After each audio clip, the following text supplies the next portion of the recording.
all of that will have been done on the shoulders of less than 1 million people. Less than 1% of the American population on any given day is involved in the defense of this nation. In World War II, there were about 16 million Americans who were in uniform and fighting on a moment-to-moment basis. It was a different time. And as you and I talked, much of the celebration of the heroism in those days was not just to celebrate the hero and hopefully to instill inspiration across the population, but was in a very real sense the idea of the war bond drives, and those were extraordinarily important at the time.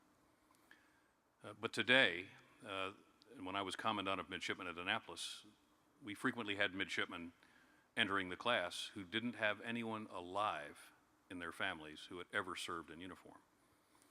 And so the burden of 2 wars and forward presence and constant readiness on a very small element of the population, and the absence, I think, in general of the celebration of the heroism that, for me, watching our magnificent soldiers and Marines and airmen and sailors and our civilians, that heroism is so remarkable. It says so much about the state of the society of this country.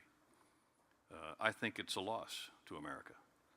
We miss the opportunity every single day when we aggrandize or we celebrate the bad behavior of certain components within our society, yet we fail to spend a few minutes talking about the routine heroism of our young privates and lance corporals at the very edge of American influence who are truly keeping the wolf from the door. So I think what we've done is we've missed the opportunity to inspire large segments of our population. Inspire, again, is to fill them with the spirit, to give them a sense that the inherent nature of heroism and courage is about character. We've missed that opportunity, and I wish we did more of it. And we've had just a very few of our young soldiers in this case, who have been presented the Medal of Honor.